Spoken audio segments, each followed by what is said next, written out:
In Greece, a seismic crisis involving more than 24,000 earthquakes between the islands of Santorini and Amorgos is now in its 34th day.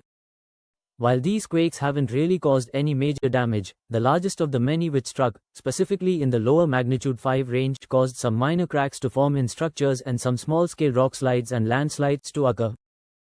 Depending on the scientist you ask, the explanation for this unprecedentedly strong swarm is either a purely tectonic explanation, volcanic explanation, or a mixture of both, but if it were to be volcanic in nature, it would not signal that a new volcanic eruption would occur anytime soon.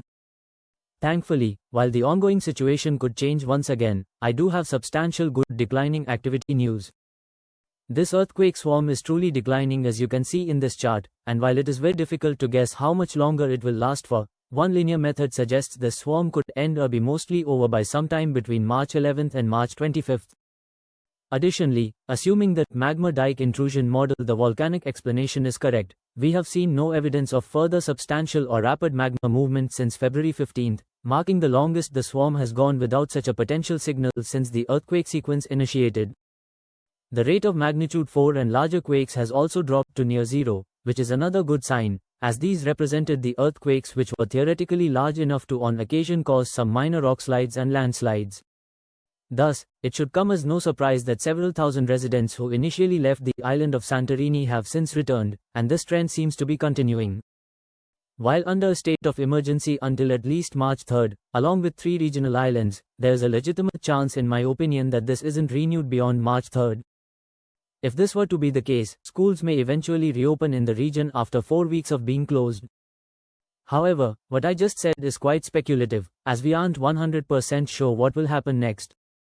Yes, there is still technically a chance that further magma movement or an earthquake larger than a magnitude 5.5 could occur, but the odds of either, in my opinion, are low and are continuing to decrease day over day. I do want to bring everyone's attention to what I believe is a very similar earthquake swarm that occurred, perhaps even marking a more intense sequence whose lesser magnitude events were likely missed due to the more primitive scientific instrumentation at the time. What I am referring 1929 Hawaiian seismic crisis to is a seismic crisis that happened in 1929 in the Hawaiian island chain at the Halalai volcano, whose lava flows you will land on if you ever fly to the Kona International Airport. For reference, the specific Hawaiian Shield volcano has not erupted since 1801. However, that fact did not prevent what is in hindsight interpreted to be a shallow magmatic intrusion from occurring during the latter half of 1929, leading to a strong swarm of earthquakes which began on September 19th of that year. That swarm continued to increase in intensity day over day, resulting in hundreds of detectable earthquakes striking every 24 hours. Then, on September 25th, a magnitude 6.1 earthquake struck, causing some damage. The following day, the highest rate of daily earthquakes was recorded, involving 599 events.